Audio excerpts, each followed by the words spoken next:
मेरा भारत चैनल से के शर्मा की राम राम। आज हम चर्चा करेंगे प्रयागराज में अक्षय वट की। अक्षय वट जिसका कभी क्षय नहीं होता, अक्षय वट जो अमर है।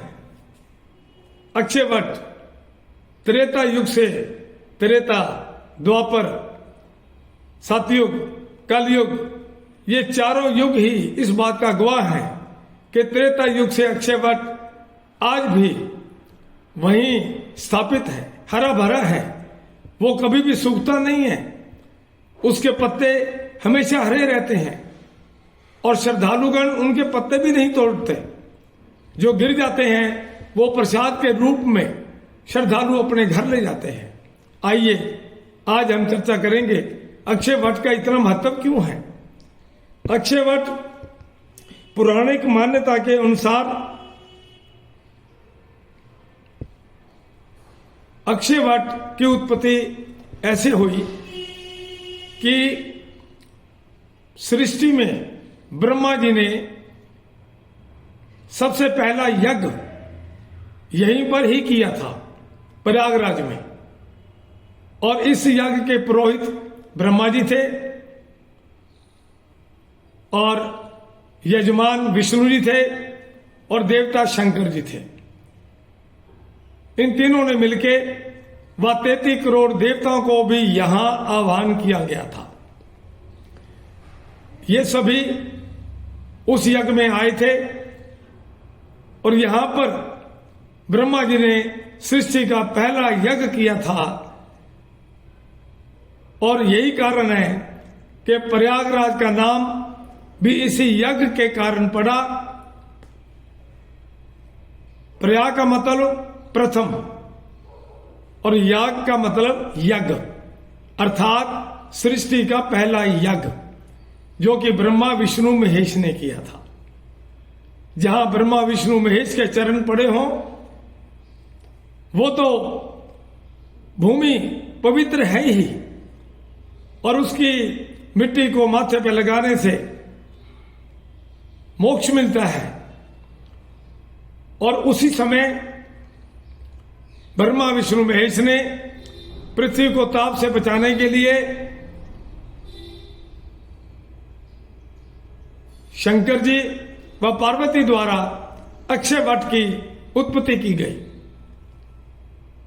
अक्षय वट अगर महाप्रलय भी जब भी आई तब भी अक्षय वट वैसा का वैसा रहा। अक्षय वट के एक पत्ते के ऊपर ही भगवान शंकर जी प्रलय को बचाते हैं और विष्णु जी भी प्रलय के दौरान अक्षय वट के एक पत्ते पर ही सृष्टि की पालना करते हैं। ऐसा है अक्षय वट का महत्व। अक्षय वट को भगवान श्री राम और सीता जी का भी आशीर्वाद है। इसी स्थान पर जब अयोध्या से राम लक्ष्मण सीता गए थे तब भी उन्होंने अक्षय वट के नीचे ही उन्होंने हवन आदि भी किया था और अक्षय वट के नीचे ही विश्राम किया था। और जब लंका से वापस आए थे तब भी अक्षय वट के नीचे ही उन्होंने विश्राम किया था और वरदान दे के गए थे कि जो भी आकर अक्षय वट के दर्शन करेगा उसकी सभी मनोकामनाएं पूर्ण होंगी, वह उसके सभी मनोकामनाएं पूर्ण होंगी, वह उसका आने वाले भविष्य में उसका दोबारा जन्म नहीं होगा, वह दिव्य लोक की प्राप्ति होगी। सनातन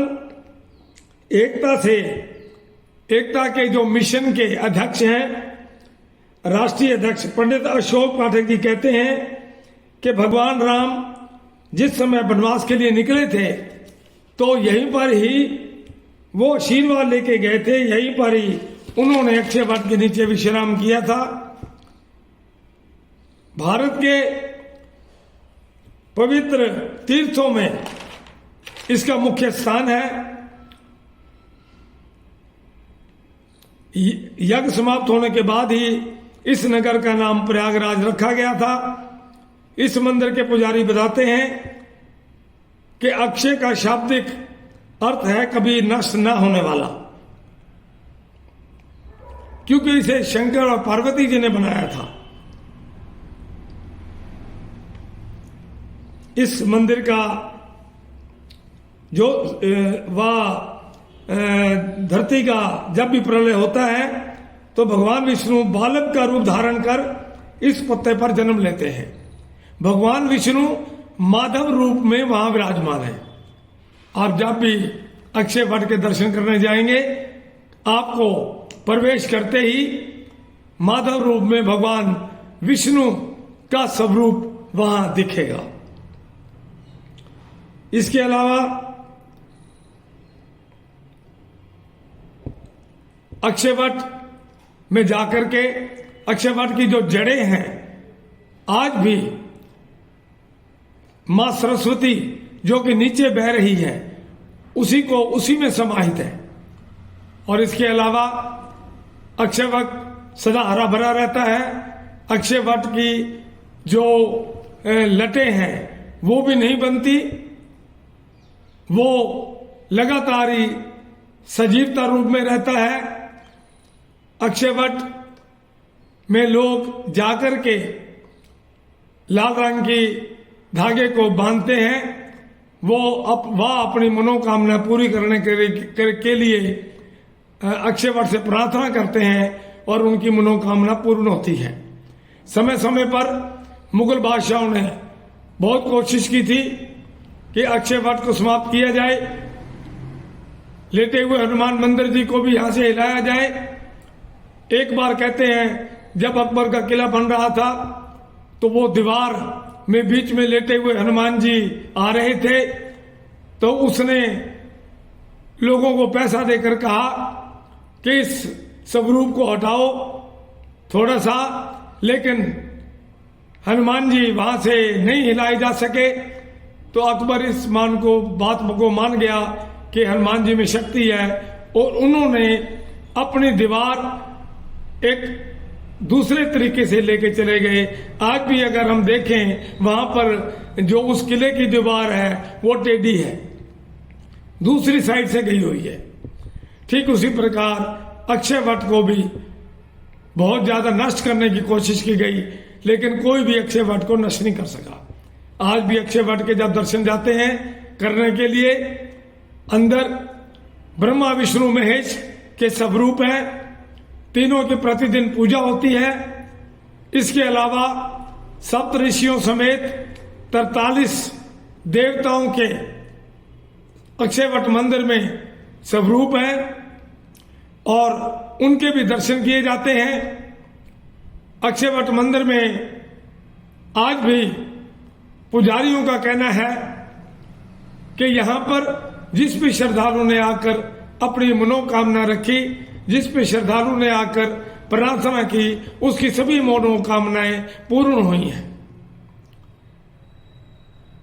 ये जीता जागता प्रमाण है कि त्रेता युग से 4 युग हो गए, लेकिन अक्षयवट आज भी सजीवता से वहां खड़ा है और उसके पत्ते आज भी हरे भरे हैं। लेकिन वो पत्ते कोई तोड़ता भी नहीं है, श्रद्धालु तोड़ने की मनाही है, लेकिन अगर कोई गिरा हुआ पत्ता मिल जाता है तो प्रसाद के रूप में उसको वो ले जाते हैं। सनातन धर्म में हमारे ये जो प्राचीन धरोहर है, इस धरोहर को सहेजने में हमारे आज की सरकार ने बहुत कार्य किए। 2019 में 2018 के अंत में प्रधानमंत्री मोदी ने अक्षयवट खोलने की घोषणा की थी और 2019 में कुंभ के समय अक्षयवट का बहुत ही सुंदर निर्माण किया, वह प्रांगण बनाया और 2019 में कुंभ के समय इस अक्षयवट को खोल दिया गया और अब करोड़ों लोग अक्षयवट के दर्शन के लिए जाते हैं। और जाकर के अक्षय वट से आशीर्वाद प्राप्त करते हैं, जहां पर ब्रह्मा विष्णु महेश तीनों वहीं पर विराजमान हैं और आने वाले श्रद्धालुओं पर कृपा करते हैं, वह उन्हें मोक्ष देते हैं। जय श्री राम। बोल बांके बिहारी लाल की जय।